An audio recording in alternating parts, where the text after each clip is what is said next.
हरे कृष्णा। जगत गुरु श्रील प्रभुपाद की जय। अनंत कोटि वैष्णवों की जय। हम भगवत गीता के 6ठे अध्याय में हैं और आज हम श्लोक संख्या 35 का अध्ययन करेंगे। 6ठे अध्याय का नाम है ध्यान योग और इस अध्याय में श्री भगवान ने अर्जुन को पतंजलि योग सूत्र के अनुसार ध्यान योग की विधि को विस्तार से बताया है। भगवान ने अर्जुन से समभाव में होने के लिए कहा, क्योंकि समभाव में हुए बिना कोई भी व्यक्ति पूर्ण योगी नहीं बन पाएगा। भगवान ने अपने बारे में बताया कि वे भी सबके प्रति समभाव में रहते हैं। भगवत गीता के 9वें अध्याय के 29वें श्लोक में भगवान ने कहा है, समोहम सर्वभूतेषु न मे द्वेषो अस्ति न प्रियः ये भजन्ति तु मां भक्त्या मयि ते तेषु च आप्यहम्। अर्थात मैं न तो किसी से द्वेष करता हूँ, न किसी के साथ पक्षपात करता हूँ। मैं सबों के लिए समभाव हूँ, किंतु जो भी भक्तिपूर्वक मेरी सेवा करता है वह मेरा मित्र है, मुझ में स्थित रहता है और मैं भी उसका मित्र हूँ। भगवान ने कहा, समोहम सर्वभूतेषु न मे द्वेषो अस्ति न प्रियः ये भजन्ति तु मां भक्त्या मयि ते तेषु च अपि अहम्। अर्जुन ने जब भगवान से समभाव में हमेशा रहने के विषय में सुना और भगवान का भी उदाहरण देखा तो वह विचलित हो गया और उसने कृष्ण से कहा कि उसके लिए ध्यान योग का पालन करके समभाव में हो पाना असंभव है। अर्जुन ने बहुत ही ईमानदारी एवं सरलता से भगवान से कहा कि उसके लिए ध्यान योग का पालन करके समभाव में हो पाना हमेशा के लिए असंभव है, क्योंकि मन अत्यंत चंचल है, बलवान है तथा दृढ़ है और इस मन को समभाव में कर पाना अत्यंत कठिन है। अर्जुन के प्रश्न का उत्तर देंगे भगवान आज के श्लोक में और भगवान उसे बताएंगे कि मन को किस प्रकार वशीभूत करना चाहिए। भगवान कितने दयालु हैं, वे हमें अर्जुन के माध्यम से हमारे हृदय में उठने वाले समस्त प्रश्नों का उत्तर दे रहे हैं। अर्जुन की समस्या तो हम सबकी समस्या है। हमारा मन कहाँ सबके प्रति समभाव में रह पाता है? क्या हम अपने मित्र और शत्रु दोनों के सुख दुख को अपना सुख दुख मान पाते हैं? अर्जुन की समस्या सचमुच में हमारी समस्या है। जब तक हम समभाव में नहीं होंगे तब तक हम भगवान को प्रिय नहीं होंगे। भगवान ने हमें अपने उदाहरण से बताया है कि उन्हें समभाव में रहने वाला व्यक्ति सर्वाधिक प्रिय है। आइए आज का श्लोक वाचन करें और आज के श्लोक में अर्थात श्लोक संख्या 35 में भगवान ने चंचल और दृढ़ मन को वशीभूत करने का सबसे सरल विधि दिया है। हमें भगवान की प्रत्येक बात को पूर्ण निष्ठा एवं समर्पण के साथ सुनना चाहिए और अवश्य अभ्यास में लाना चाहिए। आइए श्लोक संख्या 35 अध्याय 6 का वाचन करें। श्री भगवान उवाच असंशयं महाबाहो मनोदुर्निग्रहं चलम् अभ्यासेन तु कौन्तेय वैराग्येण च गृह्यते। श्रीभगवान् उवाच असंशयं महाबाहो मनो दुर्निग्रहं चलम् अभ्यासेन तु कौन्तेय वैराग्येण च गृह्यते। श्रीभगवान् उवाच असंशयं महाबाहो मनो दुर्निग्रहं चलम् अभ्यासेन तु कौन्तेय वैराग्येण च गृह्यते। श्री भगवान ने कहा, हे महाबाहो कुंती पुत्र, निसंदेह चंचल मन को वश में करना अत्यंत कठिन है, किंतु उपयुक्त अभ्यास द्वारा तथा विरक्ति द्वारा ऐसा संभव है। आइए समझें कि ये उपयुक्त अभ्यास और विरक्ति क्या है। सबसे पहले हम श्रील विश्वनाथ चक्रवर्ती ठाकुर की टीका को पढ़ते हैं। विश्वनाथ चक्रवर्ती ठाकुर की जय। महाबाहो, हे महाबाहो अर्जुन, असंशयम निसंदेह, मनः मन, चंचलम दुर्निग्रहम, चंचल और कठिनाई से वश में होने वाला है। तू किंतु कौन्तेय, हे कुंती पुत्र, अभ्यासेन वैराग्येन च, अभ्यास और वैराग्य के द्वारा गृह्यते, वशीभूत हो जाता है।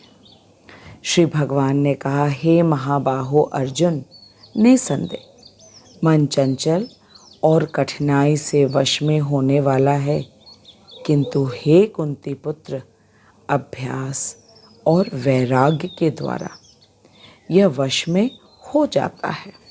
श्री विश्वनाथ चक्रवर्ती ठाकुर कह रहे हैं कि भगवान अर्जुन की बातों को स्वीकार करते हुए उन्होंने कहा कि अर्जुन, तुम्हारे प्रत्येक बात बिल्कुल सही है।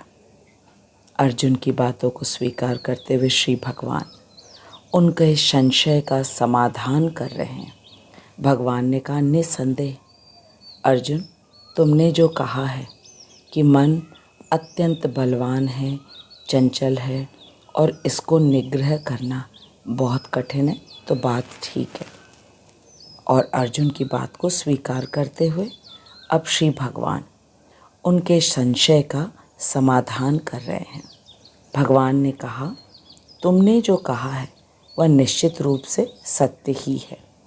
अर्जुन से भगवान ने कहा, तुम्हारी कही हर बात सत्य है, किंतु बलवान रोग भी अच्छे वैद्य के द्वारा दी गई औषधि की निर्दिष्ट रूप से नियमित सेवा करने पर देर से ही सही, परंतु अवश्य समाप्त हो ही जाता है।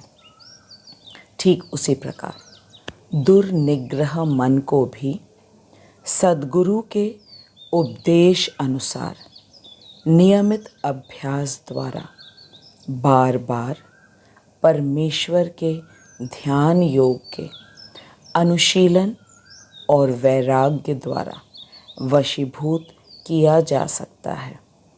बहुत स्पष्ट रूप से कहा कि भगवान ने बहुत ही स्पष्ट रूप से भगवान ने अर्जुन से कहा कि जिस प्रकार पुराने से पुराना बलवान रोग भी अच्छे वैद्य के द्वारा दी गई औषधि की निर्दिष्ट रूप से नियमित सेवा करने पर देर से ही सही परंतु समाप्त हो जाएगा, उसी प्रकार हठी बलवान मन को भी सद्गुरु के उपदेश अनुसार नियमित अभ्यास द्वारा बार बार परमेश्वर के ध्यान योग के अनुशीलन और वैराग्य द्वारा वशीभूत किया जा सकता है।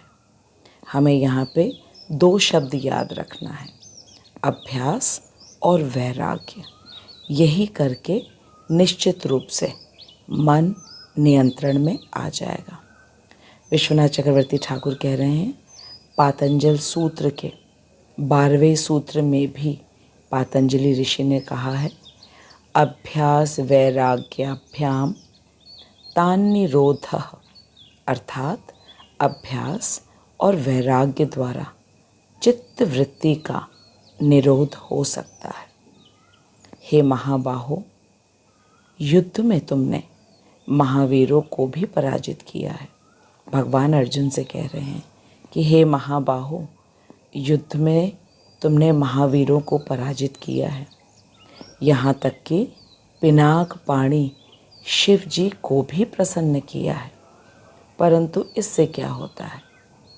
यदि तुम अपने मन नामक महावीर शिरोमणि को महायोगास्त्र के प्रयोग से पराजित कर सकते हो, तभी तुम्हारा महाबाहो नाम सार्थक होगा।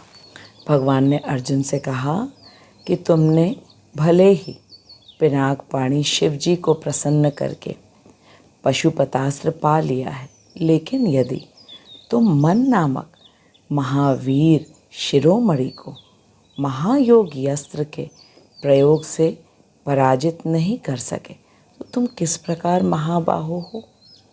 और फिर भगवान ने अर्जुन से कहा, हे कौन्ते, तुम बिल्कुल भयभीत मत हो। तुम मेरे पिता की बहन के पुत्र हो, अतः तुम्हारी सहायता करना मेरा कर्तव्य है। तो एक तरफ भगवान ने अर्जुन को महाबाहो कहकर संबोधित किया, तो दूसरी ओर कौन्तेय कहकर। महाबाहो कहकर के भगवान ने अर्जुन को सख्य भाव में ललकारा और कौन्तेय कहकर सांत्वना दी कि भयभीत न हो, मैं तुम्हारे साथ हूँ। अभ्यास करो और अभ्यास से वैराग्य उत्पन्न होगा। इसी से यह हठी, चंचल, बलवान मन निश्चित रूप से निग्रहित हो जाएगा, वशीभूत हो जाएगा। विश्वनाथ चक्रवर्ती ठाकुर की जय। श्रील विश्वनाथ चक्रवर्ती ठाकुर के अन्वय को पढ़ने के बाद, समझने के बाद, आइए अब हम श्रील प्रभुपाद के तात्पर्य को पढ़ते हैं। जगत गुरु श्रील प्रभुपाद की जय, अनंत कोटि वैष्णवों की जय। श्रील प्रभुपाद कह रहे हैं कि अर्जुन द्वारा व्यक्त इस हठीले मन को वश में करने की कठिनाई को भगवान भी स्वीकार करते हैं, किंतु साथ ही वे ये सुझाते हैं कि अभ्यास तथा वैराग्य द्वारा यह संभव है। हमें ये दो शब्द अवश्य याद रखना है, अभ्यास और वैराग्य। भगवान ने कहा अभ्यासेन तु कौन्तेय वैराग्येण च गृह्यते। अब आइए जाने कि अभ्यास क्या है। तो प्रभुपाद कह रहे हैं कि इस वर्तमान युग में तीर्थवास करना, परमात्मा पर ध्यान लगाना, मन तथा इंद्रियों को निग्रह करना, ब्रह्मचर्य का पालन करना, एकांतवास करना, इस जैसे कठोर विधि विधान का पालन करना संभव नहीं है। ये सारी विधियाँ सतयुग की, त्रेता की, द्वापर की थी। इस युग में इनका पालन करना संभव नहीं है, किंतु कृष्ण भावनामृत के अभ्यास से मनुष्य भगवान की नवधा भक्ति का आचरण बहुत सरलता से कर सकता है। श्रील प्रभुपाद कह रहे हैं कि नवधा भक्ति का पहला अंग है श्रवण करना। कृष्ण कथा का श्रवण करना नवधा भक्ति का पहला अंग है, और इससे मन को समस्त प्रकार की दुश्चिंताओं से शुद्ध करने के लिए यह परम शक्तिशाली एवं दिव्य विधि है। इसका अर्थ यह हुआ कि कृष्ण कथा सुनना, कृष्ण कथा का श्रवण करना मन को समस्त प्रकार की दुश्चिंताओं से शुद्ध कर देता है, और यह परम शक्तिशाली एवं दिव्य विधि है। फिर आगे प्रभुपाद कह रहे हैं कि कृष्ण के विषय में जितना अधिक श्रवण किया जाता है, उतना ही मनुष्य उन वस्तुओं के प्रति अनासक्त होता है जो मन को कृष्ण से दूर ले जाने वाली है। इसका अर्थ है कि मन भौतिक वस्तुओं से दूर होता जाता है जैसे जैसे वह कृष्ण कथा का अधिक से अधिक श्रवण करता रहता है। फिर आगे श्रील प्रभुपाद कह रहे हैं कि मन को उन सारे कार्यों से विरक्त कर लेने पर, अर्थात भौतिक कार्यों से विरक्त कर लेने पर जिनसे कृष्ण का कोई संबंध नहीं है, मनुष्य सुगमता पूर्वक वैराग्य सीख सकता है। इसका अर्थ है वैराग्य सीखने के लिए कृष्ण कथा का श्रवण करना। इससे समस्त भौतिक वस्तुओं से अनासक्ति हो जाती है और इससे सुगमता पूर्वक वैराग्य सीख सकता है। अब प्रभुपाद ने कहा यही वैराग्य का अर्थ है कि पदार्थ से विरक्ति हो या अनासक्ति हो और मन आत्मा में प्रवृत्त हो या आसक्त हो। अब प्रभुपाद कह रहे हैं कि निर्विशेष आध्यात्मिक अर्थात निराकार ब्रह्म की उपासना करना बहुत कठिन है और उस स्थान में कृष्ण की कथा को सुनना बहुत सरल है, बहुत सुगम है, सरस है। तो निर्विशेष निराकार ब्रह्म में जो भी ध्यान लगाकर अपने मन को निग्रह करने का प्रयास करते हैं, उस स्थान में कृष्ण कथा सुनना बहुत सरल है और सुगम है अपने मन को नियंत्रित करने के लिए। और प्रभुपाद कहते हैं कि यह व्यवहारिक भी है, क्योंकि कृष्ण के विषय में श्रवण करने से मनुष्य स्वतः ही परमात्मा के प्रति आसक्त हो जाता है और यह आसक्ति परेशानुभूति या आध्यात्मिक तुष्टि कहलाती है। परेशानुभूति अर्थात पर ईश, पर अर्थात ब्रह्मा जी और शिव जी के भी ईश, परेश, उनकी अनुभूति या आध्यात्मिक तुष्टि कहलाता है। जब व्यक्ति कृष्ण कथा सुनता है तो उसका मन अपने आप ही संतुष्ट होता जाता है और इस अनुभूति को कहते हैं परेशानुभूति। इसको आध्यात्मिक तुष्टि भी कहते हैं। श्रील प्रभुपाद कह रहे हैं कि ये बिल्कुल उसी प्रकार है जैसे जो एक भूखा व्यक्ति है, जब वो प्रत्येक कौर को खाता है तो उसके भूख की तृप्ति होती जाती है। भूख लगने पर मनुष्य जितना अधिक खाता जाता है उतनी ही अधिक तुष्टि और शक्ति उसे मिल जाती है। इसी प्रकार भक्ति संपन्न करने से दिव्य संतुष्टि की अनुभूति होती है, क्योंकि मन भौतिक वस्तुओं से विरक्त हो जाता है और फिर उसे दिव्य अनुभूति होती है। श्रील प्रभुपाद कहते हैं कि जब तक मनुष्य कृष्ण के ऐश्वर्य के विषय में नहीं जानेगा तब तक वह प्रेरित नहीं होगा कृष्ण के विषय में सुनने के लिए। जैसे कि जब हम कहीं नौकरी ढूंढने जाते हैं तब हम ये ज़रूर पता करते हैं कि कंपनी कितनी बड़ी है, वहाँ पे कितनी सैलरी मिलेगी, इत्यादि इत्यादि। तो जब हमें किसी का भी कहीं का भी ऐश्वर्य का ज्ञान होता है, श्रील प्रभुपाद कहते हैं कि ये बिल्कुल उसी प्रकार है जैसे हम जब कोई नौकरी ढूंढने जाते हैं तो हम पता लगाते हैं कि कंपनी कितनी बड़ी है, यहाँ पे कितना वेतन मिलता है, कितने लोग काम करते हैं। यदि कंपनी बहुत बड़ी है, बहुत नाम ऊंचा है, तो अवश्य ही हमारे मन में यह उत्साह आता है कि हम भी इस कंपनी में किसी प्रकार से निश्चित रूप से हमारी नियुक्ति हो जाए।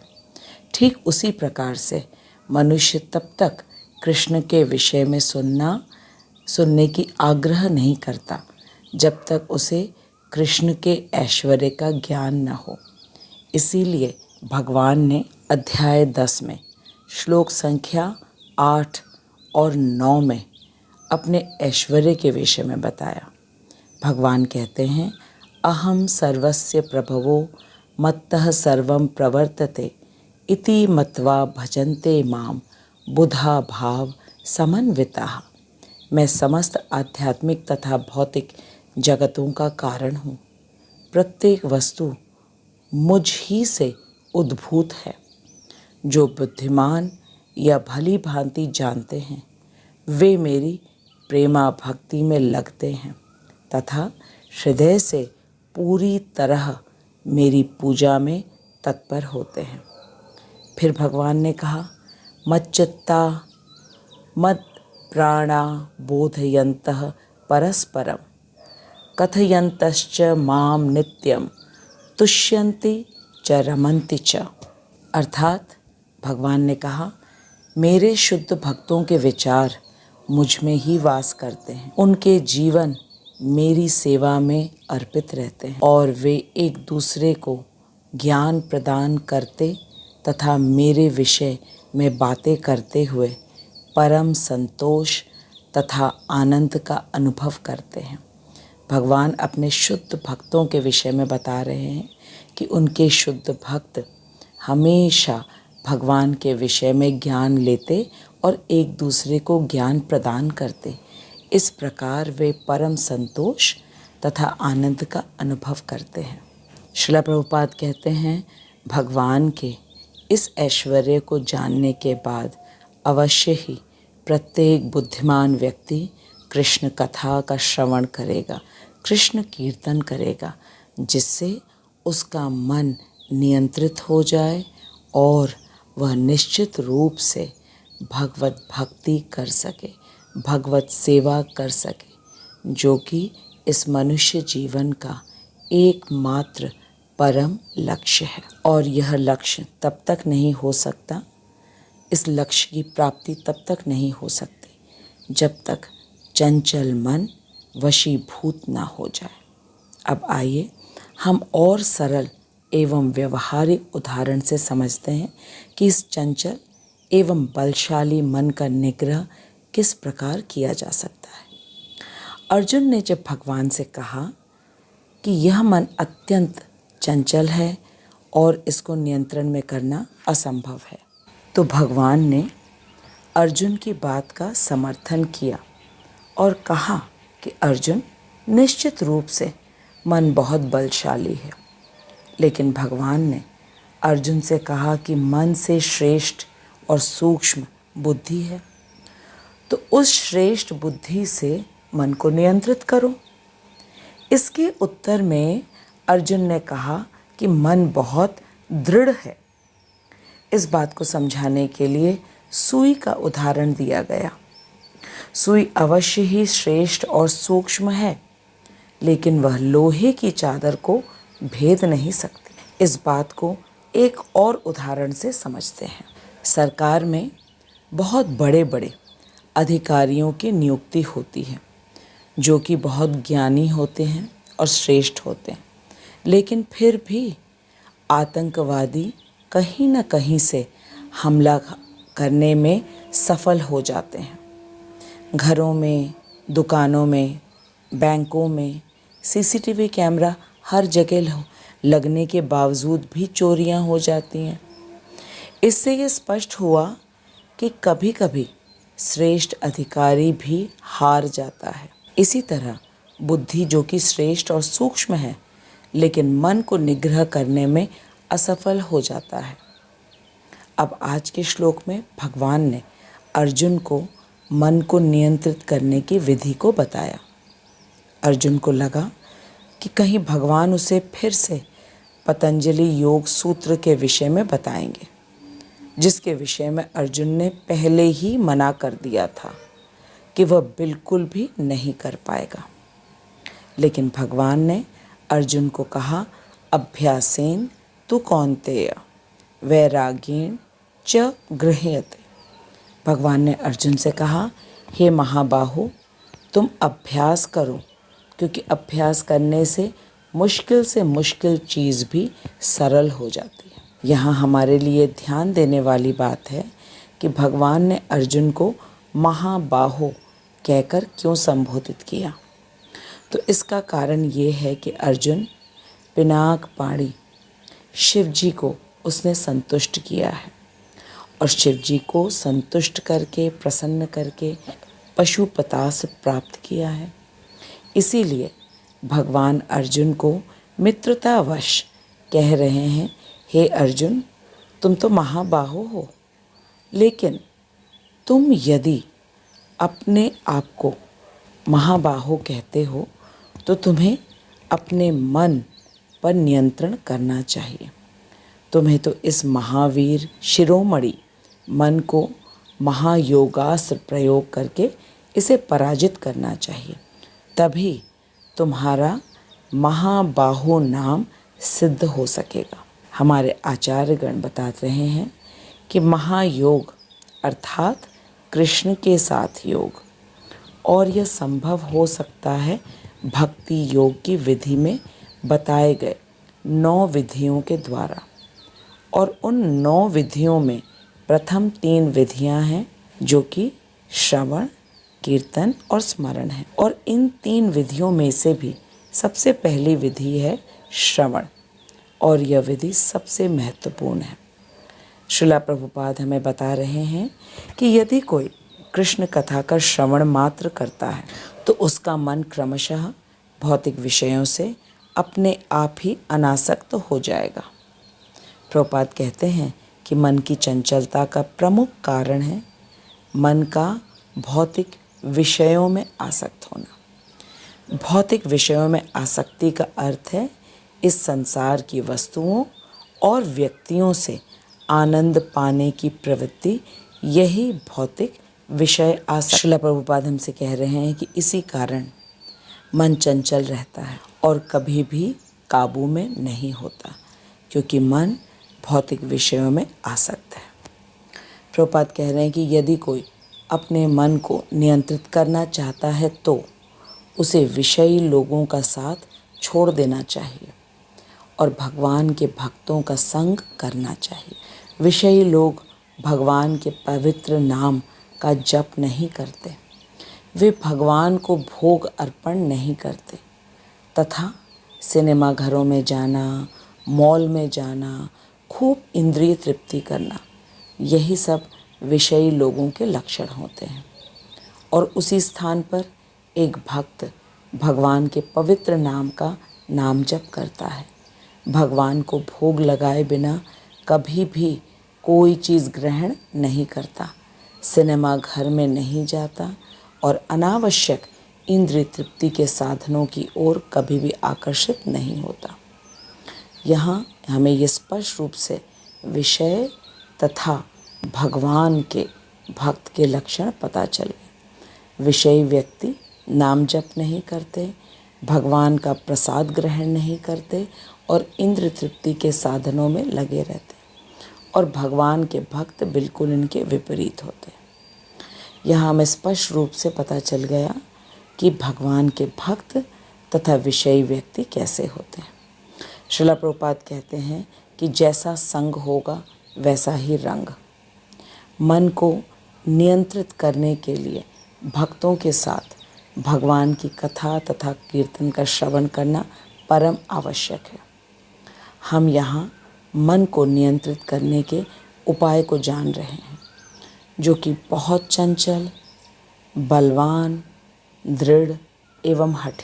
भगवान ने भी स्वीकार किया है कि निश्चित रूप से मन बलवान है, लेकिन अभ्यास से मन काबू में आ जाएगा।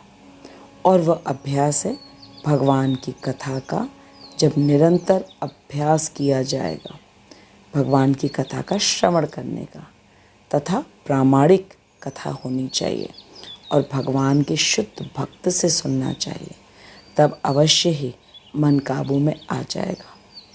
हमारे पास प्रमाण है रुक्मिणी माता का, जिन्होंने केवल भगवान के विषय में सुना था और भगवान को विवश कर दिया था कि वे आएं और रुक्मिणी माता को ले जाएं।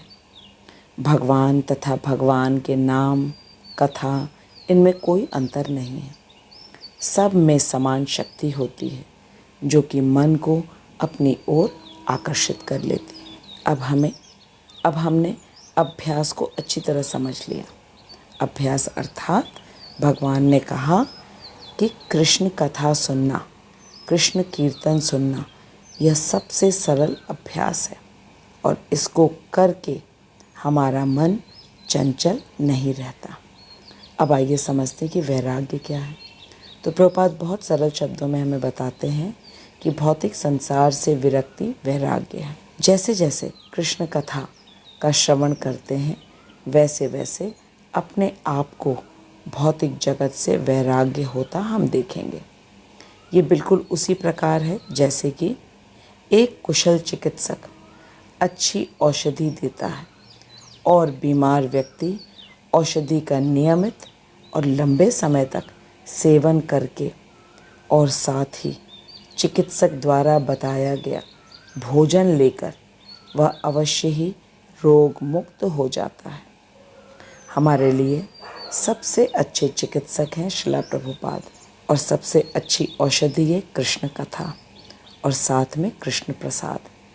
तब यह महाहठी और चंचल मन अवश्य काबू में आ जाए। भगवान ने अर्जुन को इस श्लोक में कौन्तेय कहकर संबोधित किया, जिसके पीछे कारण था कि वे अर्जुन को सांत्वना दे रहे थे कि वो उसकी बुआ का बेटा है, इसीलिए वे अर्जुन के साथ हमेशा रहेंगे। भगवान ने कहा कि अर्जुन, तुम्हारी माता कुंती हैं जो कि मेरे पिता वसुदेव की बहन है, इसीलिए तुम मेरे बुआ के बेटे हो और मैं तुम्हारी सहायता अवश्य करूँगा। भगवान ने तो अर्जुन को खूब अच्छी तरह बताया और हमारे आचार्य हमें बहुत सरलता से समझा रहे हैं भगवान तथा अर्जुन के संवाद को। श्रील प्रभुपाद हमें कह रहे हैं कि कृष्ण कथा तथा हरे कृष्ण महामंत्र के नियमित जप से परेश अनुभूति होती है, अर्थात भगवान के साथ अपने संबंध का ज्ञान हो जाता है। श्रील प्रभुपाद हमें बता रहे हैं कि श्रील जीव गोस्वामी कहते हैं कि सभी वैदिक मंत्रों का सार प्रभु का पवित्र नाम हरे कृष्ण महामंत्र का जाप है। जीव गोस्वामी ने कहा, श्रील जीव गोस्वामी ने, कि सभी वैदिक मंत्रों का सार प्रभु के पवित्र नाम हरे कृष्ण महामंत्र का जाप है। भगवान के पवित्र नाम का जाप तुरंत ही भगवान के साथ जीव का पारलौकिक संबंध को पुनर्जीवित कर देता है। ऐसा चैतन्य चरितामृत में लिखा गया है। फिर आगे प्रभुपाद हमें पाथ ऑफ परफेक्शन नामक एक पुस्तक से बता रहे हैं कि हरे कृष्ण महामंत्र का जप करने से व्यक्ति तुरंत मन को वश में कर लेता है। इस अध्याय में जहाँ हम मन को नियंत्रित करने के विषय में सुन रहे हैं, इसी के संदर्भ में श्रील प्रभुपाद हमें पाथ ऑफ परफेक्शन नामक पुस्तक से बता रहे हैं कि हरे कृष्ण महामंत्र का जप करने से व्यक्ति तुरंत मन को वश में कर लेता है। कृष्ण नाम कहने और सुनने मात्र से मन स्वतः ही कृष्ण पर स्थिर हो जाता है। प्रभुपाद कह रहे हैं कि श्री चैतन्य महाप्रभु जो कि स्वयं भगवान हैं, स्वयं भगवान कृष्ण हैं और राधा रानी के भाव में अवतरित हुए हैं, उन्होंने खुले तौर पर ये घोषणा की है, नियमितः स्मरणेन कालः, अर्थात हरे कृष्ण महामंत्र का जप करने में स्थान, समय और व्यक्ति के संबंध में कोई विशेष नियम है ही नहीं। इस मंत्र को कोई भी कहीं भी कर सकता है और इस महामंत्र को जप करते करते ही व्यक्ति का मन नियंत्रित हो जाता है और वह समभाव में स्थित हो जाता है। तभी भगवान के साथ भक्ति योग संभव होगा। मुझे पूर्ण विश्वास है कि अर्जुन ने पिछले श्लोक में भगवान से कहा था कि उसके लिए पतंजलि योग का अभ्यास करके समभाव में हमेशा रहना असंभव है। और आज के श्लोक में भगवान ने अर्जुन के माध्यम से हमें बताया कि किस प्रकार कृष्ण कथा श्रवण करने से मन इतनी सरलता से नियंत्रित हो जाता है। पिछले श्लोक में भागवतम से अवंती देश के एक धनी व्यक्ति के विषय में सुना था कि वह बहुत कंजूस था और उसका पूरा परिवार समाज उस पर बहुत अप्रसन्न था। दैववश जब उसका घर जल गया तो उसके घर वालों ने उसे घर से बाहर निकाल दिया। जब उसे उसके घर वालों ने बाहर निकाल दिया तब वह जंगल जंगल भटकने लगा। लेकिन पूर्व जन्मों के कुछ अच्छे संस्कारों के फलस्वरूप उसे साधु संगति मिल गई। वह साधु संग में रहने लगा और फिर वह स्वयं त्रिदंडी सन्यासी बन गया। वह भिक्षा पर निर्भर हो गया। वह अपने ही गांव में जाता भिक्षा करने के लिए। लोग उसे पहचान लेते और उसे भला बुरा कहते, पाखंडी कहते, लेकिन किसी के बात का बुरा नहीं मानता, सब कुछ सहन कर लेता। यहाँ तक कि लोग उसके भिक्षा पात्र में मल मूत्र त्याग देते, लेकिन फिर भी वह कुछ नहीं बोलता, सब कुछ सहन कर लेता। ऐसा करते करते वह एक दिन मुकुंद की भक्ति करने लगा, क्योंकि वह समभाव में हो गया था। समभाव में आने के लिए कृष्ण कथा अनिवार्य है।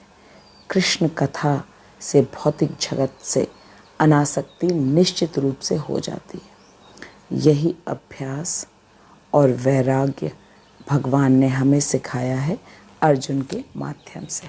मैं श्रीला प्रभुपाद, श्रीला विश्वनाथ चक्रवर्ती ठाकुर और अपने शिक्षा गुरु हिज ग्रेस हरिमोहन दास प्रभु जी को दंडवत प्रणाम करती हूँ, जिनकी अहेतु की कृपा से हम भगवत गीता के परम गुह्य ज्ञान को इतनी सरलता से समझ पा रहे हैं। मैं आपको हृदय से धन्यवाद देती हूँ कि आप निष्ठा से और इतने एकाग्र चित्त से भगवान के वचन को सुन रहे हैं। अब हम अगले सप्ताह मिलेंगे और अगले सप्ताह के श्लोक में हम ये जानेंगे कि कौन इस नियम का पालन कर सकता है और कौन नहीं।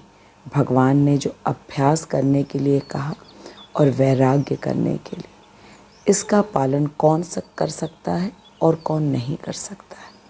तब तक आप हरे कृष्ण महामंत्र का जप करिए और सदा प्रसन्न रहिए। खूब भगवत गीता सुनिए, यही कृष्ण कथा है। और कृष्ण कथा सुनते सुनते हमारा हृदय, हमारा मन, सब कुछ निर्मल हो जाता है और पूर्ण रूप से नियंत्रित हो जाता है। केवल एक बात का ध्यान रखना चाहिए कि कृष्ण कथा प्रामाणिक होनी चाहिए और किसी प्रामाणिक स्रोत से ही हमें कृष्ण कथा को सुनना चाहिए। जगत गुरु श्रीला प्रभुपाद की जय, अनंत कोटि वैष्णवों की जय। अवश्य कमेंट बॉक्स में लिखिएगा आपको सबसे अच्छा क्या लगा। जगत गुरु श्रीला प्रभुपाद की जय।